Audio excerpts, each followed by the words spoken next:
Three. Hey everyone, welcome to another episode of the Truth We Hide podcast. Today's guest is Adam Cole. He is the founder and executive director of Join the Journey. It's a Christ-centered empowerment organization, and I spoke to him, I think it was a few months ago now, about his whole mission, and it's very much needed, very powerful, and I can't wait for you to hear his story. He is Navy, so don't hold it against him. I'm just kidding. I'm just kidding. I love all branches. So I'm not even going to say I'll say it. I'm going to try it because I messed it up earlier. So what I think is fascinating is in 2010, he was an ensign on the USS Normandy, and he was part of the earthquake relief effort in Haiti. And so the work that he did there and then how he started Join the Journey is amazing. So thanks, Adam, for being on here. Tell us your story and what you're doing now. Yeah, no, thanks for that intro. You got it right, ensign. Yeah, for those that are Navy, they may know that when you're an ensign in any military service, you're the lowest on the totem pole. So I was just at that point a surface warfare officer, an infantry type. We're running the ship, doing all the ins and outs of keeping a ship going, and keeping a division of small team, managing them. And then one day, in 2010, it was actually January 10th, we got a call, actually to one of my fellow junior officers came and knocked on my window because I didn't receive the call. It was about midnight, and said, "Hey, we got to get to the ship." We're leaving to Haiti, as many people saw on CNN at that time. Just absolutely devastating with one earthquake because of the infrastructure there. It literally decimated almost an entire populace, almost 1 million people displaced in an instant. A lot of those, unfortunately, were trapped under the rubble. And so obviously, this is what's in the U.S. military, we do a lot of things. We can be sitting off the coast of somewhere providing protection, launching aircraft. But in this particular case, we needed to use those military infrastructure to provide much needed aid. And so we got on the ship and we set sail. And so before we knew it, we were off the coast of Haiti. And just launching our helicopters. We had 2 helicopters embarked, and they were going in, providing medical assistance or providing the transportation to get medical assistance. And then as part of that operation, we ended up going ashore a couple times. We had boxes of food that we loaded up in Mayport. Just kind of throw it on the ship and, okay, we'll find someone to use that might be able to use these. Right. And so we started to do what we kind of called rescue and assist missions. Basically, launched our small boat, kind of went to sort of there on the island where it really is an island kind of setup where you can literally just roll in a small boat and then there's the group of people waiting for you. And they, of course, were disconnected from a lot of that aid because they were affected different ways, mostly on a supply chain perspective, from not getting water or not having the usual food deliveries because all the roads were blocked. So we ended up delivering, not a huge amount, but a good, hey, here's something to keep you guys going for the next couple of days. Here's some water, because as you may or not know, at the Navy, we're able to produce our own water at sea through a lot of good systems. So we did a lot of that, and I got to go on a couple of those missions, and just that personal connection to not only a seismic humanitarian crisis, but then seeing people up close that were affected by it really broke my heart.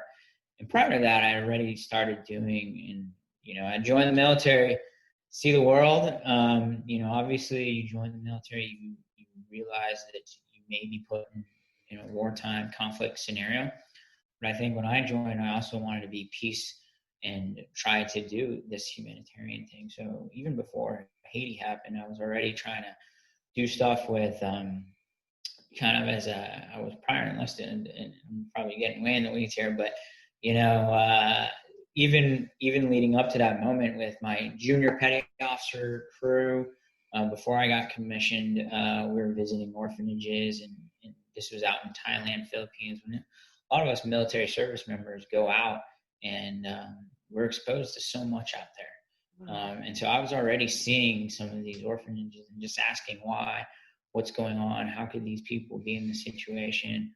And so when Haiti happened, it was just like my sort of ground zero moment as my own journey. Instead of just kind of going back home and saying, well, man, they were really in some desperate times. I just said, we're going to do something about it.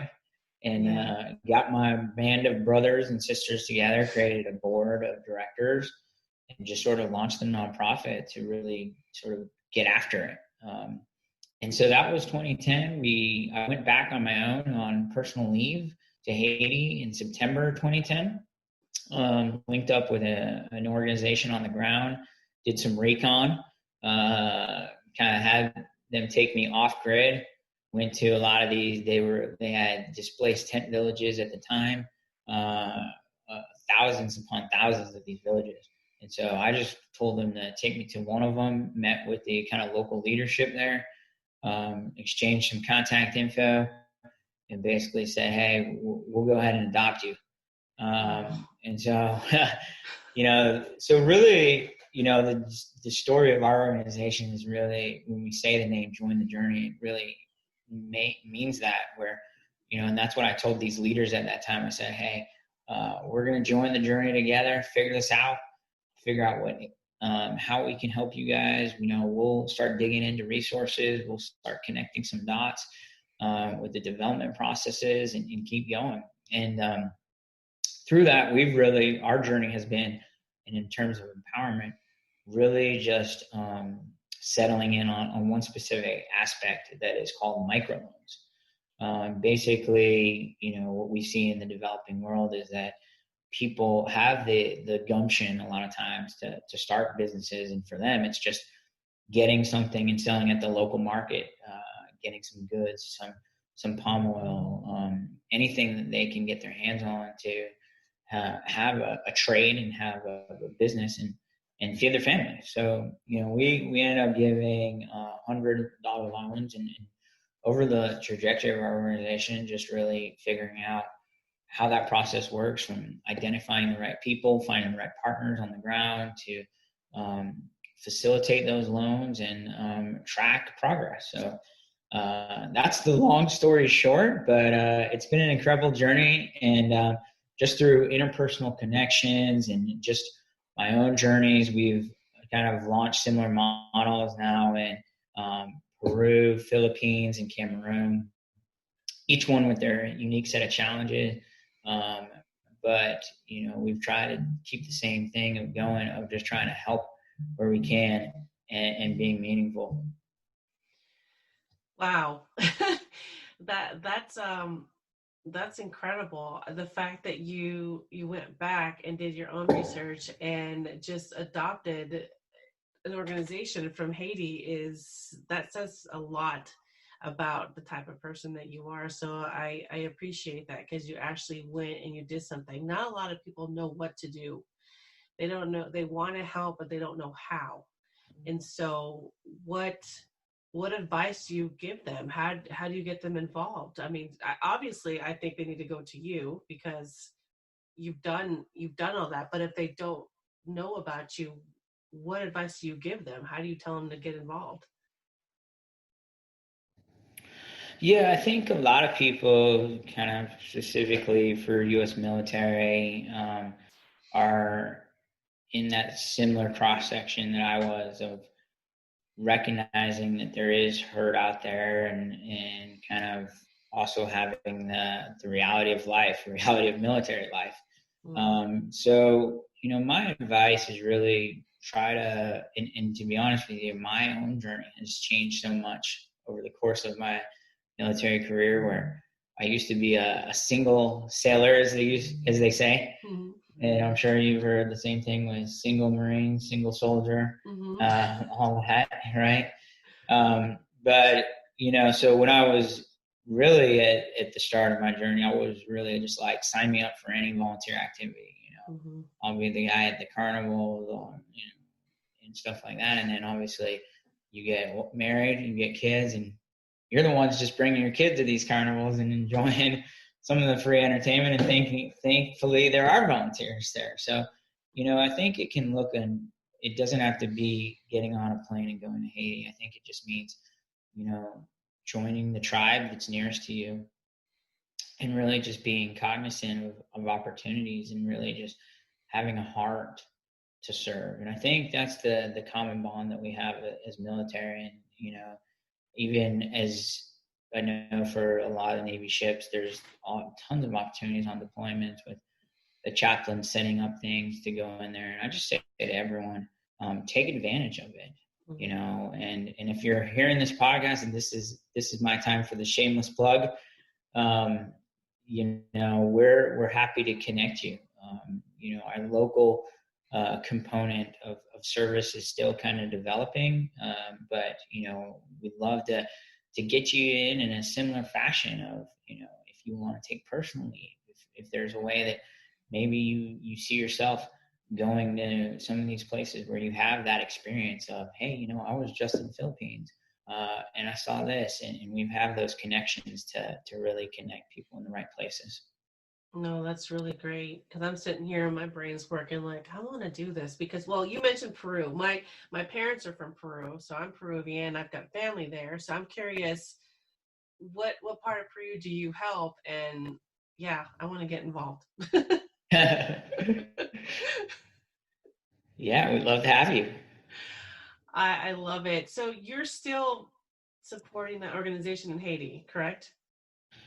Yeah, and just to give a little bit of sense of kind of how we do our model, really we, the organization I went down there to kind of connect with, really just was a launch pad for me to connect directly with the people. Okay. And so the way we ended up doing it is we selected the community and then kind of sort of organically hired a staff, to manage some of our relationships there. So really, and then over time, they sort of started their own organization to pour in jointly to this community. So, but yes, just to catch you up on where that specific community was, they were called Katva. And we could tell, or I could tell when I went there, because even though they were all tarps, everyone had a village name. And somehow they came up with it for whatever reason. I think like the place where they were, and this is unfortunate, they were squatting, was some type of gasoline diesel production site. So it might have had something to do with that they were called Katva, or it was a portion of the town that was, the street name was called Katva. But those folks actually received a government or a UN grant to kind of relocate up to the hills. And so their name now is Mount Rouge. I think I'm probably saying it wrong. And in fact, we are still helping them. We do the microloans through our partner now, Haiti Compassion Work. And basically, in fact, we're building a church there just as kind of a continuation of everything of, our faith in action, and just really want to provide not only a place of worship, but a place where they can learn, train, have the microloans, welcome in people from outside the community. And we're really excited to kind of see that kind of be as a capstone to all these years of just, we've done a lot for them. And I don't mean to say to boast, but I mean, obviously when you commit somewhere, it's very fulfilling to see that on a 10-year track. Just the smiles of every Christmas we do kind of we call it Project Bright Smile.